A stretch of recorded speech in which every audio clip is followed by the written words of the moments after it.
புதுக்கோட்டை மாவட்டத்தில் விபத்தில் உயிரிழந்ததாக கருதப்பட்ட சமூக ஆர்வலர் கல்குவாரி தொடர்புள்ளவர்களால் கொலை செய்யப்பட்டிருப்பது தெரியவந்துள்ளது. இதுகுறித்த கூடுதல் தகவல்களை செய்தியாளர் முத்துப்பழம்பதியிடம் கேட்கலாம். முத்துப்பழம்பதி, கல்குவாரி தொடர்புள்ளவர்களால் கொலை செய்யப்பட்டிருக்கலாம் என்று தெரியவந்துள்ளது. யார் அவர்கள்? என்ன விவரம் ஏதேனும் தெரிய வந்துள்ளதா? கொலை செய்யப்பட்டிருக்கலாம் என்பதில் கொலையை செஞ்சிருக்கதா வழக்கு பதிவு செஞ்சிருக்காங்க. அதுல 4 பேரை கைது பண்ணிருக்காங்க.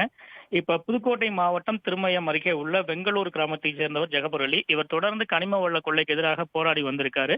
கடந்த ஒரு வாரத்திற்கு முன்பாக கூட மாவட்ட வருவாய்த்துறை அதிகாரியிடம் மனு அளித்த அவர் ஒரு பதிவையும் பதிவிட்டிருக்காரு.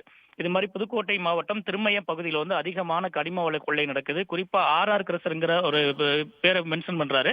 அந்த குவாரியில கிட்டத்தட்ட 70,000 டாரஸ் லாரி கொள்ளளவு கொண்ட சக்கைன்னு சொல்றாரு. சக்கைனா அந்த கல் இருக்குல்ல, அந்த உடைக்கிற கல்லுகள் பதுக்கி வச்சிருக்காங்க.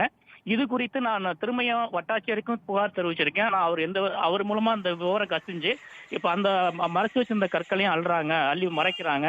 நான் இது குறித்து சம்பந்தப்பட்ட மாவட்ட நிர்வாகம், வருவாய்த்துறை எல்லாத்தையும் மனு கொடுத்துட்டேன். யாருமே நடவடிக்கை எடுக்கல. இதனால நான் மக்களை திரட்டி கடந்த வெள்ளிக்கிழமை போராட்டம் பண்ண போறேன்னு சொல்றாரு. வெள்ளிக்கிழமை மாலை போராட்டம் அறிவிச்சிருக்க நிலையில வெள்ளிக்கிழமை மதியம் அவர் பெங்களூர்ல தொழுதுட்டு காட்டுவா பள்ளிவாசலுக்கு போயிட்டு இருக்கும் போது அந்த விபத்து சம்பவம் நடந்திருக்கு. முதலில் காவல்துறையினர் இந்த வழக்கை விபத்து வழக்கா தான் பதிவு செஞ்சிருந்தாங்க. அதன் பின்பு இதுல பல தரப்புல அதிர்ச்சி அடைஞ்சாங்க. ஏன்னா ஒருத்தர் வெள்ளிக்கிழமை போராட்டம் பண்ண போறேன்னு சொல்றாரு. அதுக்கடையில சாலை விபத்துல ஒரு லாரி மோதி உயிரிழந்திருக்காரு, சந்தேகம் இருக்குன்னு சொல்லி அவங்க மனைவி மரியமும் புகார் கொடுக்குறாங்க. அதன் பின்பு இந்த வழக்கை போலீசார் துரிதப்படுத்துறாங்க. அதுலதான் பாத்தீங்கன்னா அந்த கல்குவாரி தொடர்புடைய லாரி, ஜேசிபி உள்ளிட்ட வாகனங்களை வைத்திருக்கிற முருகானந்தம் என்ற நபரை போலீசார் முதல்ல கைது செஞ்சிருக்காங்க. அவங்க கைது செஞ்சு விசாரிக்கும் போது தொழிலுக்கு இடையூறாகவும் தாங்கள் செய்யறது கல்குவாரி தொழில் சம்பந்தமாக வருவாய்த்துறையினருக்கும் காவல்துறையினருக்கும் தொடர்ந்து ஜெகபர் அலி புகார் அளித்து வந்ததால அவர் திட்டமிட்டு கொலை செய்ததா அவர் வாக்குமூலம் கொடுத்திருப்பதாக போலீசார் தரப்புல நமக்கு தெரிய வந்திருக்கு. இந்த வழக்குல முருகானந்தம் மட்டும் இல்லாமல் ஒரு 5 பேர் மீது வழக்கு பதிவு செஞ்சிருக்காங்க. இது கொலை வழக்காக மாத்திருக்காங்க. இதுல 4 பேரை திருமயம் போலீசார் கைது பண்ணிருக்காங்க. இன்னும் ஒருவரை தேடி வர்றாங்க. இப்ப அந்த கைது செய்யப்பட்ட நபர்களின் விவரங்கள் இன்னும் முழுமையாக தெரியல. ஆனா கைது செய்யப்பட்ட 5 நபர்களுமே அந்த கனிம வள கொள்ளையில் ஈடுபட்ட கல்குவாரி சம்பந்தப்பட்ட தொழிலில் ஈடுபட்ட நபர்கள் தான் தெரிய வந்திருக்கு. இது ஒட்டுமொத்தமாக ஒரு பெரும் அதிர்ச்சியை ஏற்படுத்தியிருக்கு. ஜெகபர் அலியை பொறுத்தவரையில கனிம வள கொள்ளைக்கு எதிராக ஏற்கனவே மதுரை உயர் நீதிமன்ற கிளையிலையும் வழக்கு தொடர்ந்திருக்காரு. மாவட்ட நிர்வாகத்துக்கு மனு கொடுத்திருக்காரு, காவல்துறைக்கு மனு கொடுத்திருக்காரு. தொடர்ந்து தடுக்கணும்னு போராடி இருக்காரு. அப்படி போராடிய நபரை திட்டமிட்டு கொலை செய்திருப்பது, அதாவது வெள்ளிக்கிழமை பள்ளிவாசல தொழுக போற தெரிந்து அவர் திட்டமிட்டு கொலை செஞ்சிருப்பது ஒரு அதிர்ச்சியை ஏற்படுத்தி இருக்காருண்ணா. விபத்து வழக்காக இருந்தது கொலை வழக்காக மாற்றப்பட்டுள்ளது.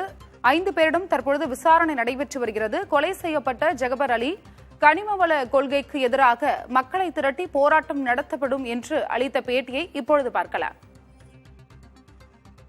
புதுக்கோட்டை மாவட்டம் திருமயம் தாலுகா வெங்களூரை சேர்ந்த ஜெகபர் அலினா திருமயம் தாலுகாவில் துளையானூர் ரெவின்யூவில் ஏராளமான இல்லீகல் குவாரி, சட்டவிரோத குவாரிகள் நடந்துக்கிட்டு இருக்கு. அதில் ஆர்ஆர் குரூப்புன்னு ஒரு மிகப்பெரிய குரூப் இருக்காங்க. அவங்க சமீபத்தில் 70,000 டாரஸ் லாரிகள் சக்கையை திருடி கொண்டே ஒரு இடத்துல பதுக்கி வச்சுருக்காங்க. அது சட்டப்படி தவறு அப்படிங்கிறத உணர்ந்து நான் கலெக்டருக்கு மனு கொடுத்துருக்கேன், மைன்ஸுக்கு மனு கொடுத்துருக்கேன், ஆர்டிஓவை பார்த்துருக்கேன், டிஆர்ஓவை பார்த்துருக்கேன், எல்லாரையும் பார்க்குறேன். நான் 26ஆம் தேதி தாசில்தாருக்கு மனு கொடுத்தேன். நான் மனு கொடுத்த செய்தி தாசில்தார் எப்படியோ கசியை விட்டதுனால கிட்டத்தட்ட 40 லாரிகளை வச்சு இரவும் பகலுமா மறைச்சி வச்சிருக்க சக்கையை, திருடி வச்சிருக்க சக்கையை அள்ளி கொண்டே மீண்டும் குவாரிக்குள்ளேயே கொட்டிக்கிட்டு இருக்காங்க. நான் மீண்டும் தவறு நடக்குது, அந்த தவறை பிடிங்க, திருடப்பட்டிருக்க பொருட்களை அரசுடைமை ஆக்குங்க, திருடுகள் மீது நடவடிக்கைங்கன்னு மீண்டும் கேட்குறேன்.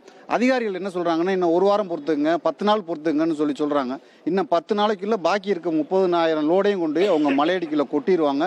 இருந்த எந்த தடையும் தெரியாமல் ஆக்கிடுவாங்க. இப்போ நாங்கள் போய் நேரடியாக தடுக்க போனால் அவங்க கிட்டத்தட்ட ஒரு 100க்கும் மேற்பட்ட அடியாட்களை சுற்றி நிற்க வச்சுருக்காங்க. பயங்கர ஆயுதங்களோட சுற்றி நிற்கிறாங்க. எங்களால் எதுவுமே செய்ய முடியலை. அதனால் மீண்டும் அதிகாரிகளை பார்க்குறோம். எங்களுக்கு அதிகபட்சம் இன்னும் ஒரே ஒரு வரம்பு, நாங்கள் மக்களை திரட்டி போராடுறத தவிர வேறு வழி இல்லை. மிக விரைவில் அநேகமாக வெள்ளிக்கிழமை மக்களை திரட்டி மிகப்பெரிய போராட்டம் நடத்துவோங்கிறத தெரிவிச்சுக்கிறேன். முத்துப்பழம்பதி, இந்த கொலை சம்பந்தமாக யார் மீது வழக்கு பதிவு செய்யப்பட்டுள்ளது, அது குறித்த விவரம்? மொத்தம் 5 பேர் மீது வழக்கு பதிவு பண்ணியிருக்காங்க அருணா. அதுல முக்கியமா சொல்றது இந்த முருகானந்தம் சொல்றாங்க. முருகானந்தத்தை போலீசார் குறிப்பிடுறாங்க. முருகானந்தம் அவர் கொடுத்த வாக்குமூலத்துல நான் ஜேசிபி, லாரி உள்ளிட்ட வாகனங்கள் வச்சிருக்கேன். இவர் தொடர்ந்து சமூக ஆர்வலர் ஜகபர் அலி அதிகாரிகிட்ட மனு கொடுப்பதால என் தொழில் கிடைக்கிறவா இருக்கு, நான் பாதிக்கப்படுறேன், அதனால நான் கொலை பண்ணேன் அப்படின்னு வாக்குமூலம் கொடுத்ததாகவும் சொல்றாங்க.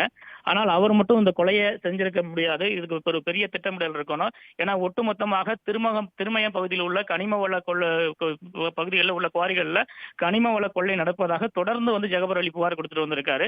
அதன் அடிப்படையில் ஒரு பெரிய சதித்திட்டம் இருக்கும் என்ற கோணத்துல தான் போலீசார் விசாரணை மேற்கொண்டிருக்காங்க. ஏற்கனவே இவர் அந்த வீடியோவில் குறிப்பிட்ட நபர்கள்ட்டையும் விசாரணை மேற்கொண்டிருக்காங்க. அதன் அடிப்படையில தான் அந்த கனிம வள கொள்ளையில் குவாரி தொழில் நடத்தி கனிம வள கொள்ளையில் ஈடுபட்ட 5 நபர்கள் மீது போலீசார் வழக்கு பதிவு செஞ்சிருக்காங்க. அந்த ஒரு நபர்கள் நமக்கு தெரிய வருது. மித்த 4 நபர்கள் முழுமையான விவரம் தெரியல. அது ஒரு இன்று இரவுக்குள்ள சொல்றதா சொல்லியிருக்காங்க. இப்ப கைது பண்ணப்பட்ட 4 பேரையும் இன்று இரவே போலீசார் ரிமாண்ட் செய்ய இருக்காங்க. இது இப்ப இந்த கொலை ஒட்டுமொத்தமாக தமிழகத்திலேயே அதிக கல்குவாரி உள்ள மாவட்டமாக புதுக்கோட்டை மாவட்டம் இருக்கு. அப்படிப்பட்ட புதுக்கோட்டை மாவட்டத்துல தொடர்ந்து கனிம வள கொள்ளை நடப்பதாக குற்றச்சாட்டுகள் எழுந்து வந்தது. இது குறித்து ஜகவர் அலி போன்ற சமூக ஆர்வலர்கள் தொடர்ந்து போராட்டங்கள் நடத்தி வந்தாங்க. மாவட்ட நிர்வாகத்தில் மனு கொடுத்து வந்தாங்க. ஆனா இந்த கொலை ஒட்டுமொத்தமாக ஒரு பெரும் அதிர்வலை ஏற்படுத்தியிருக்கு.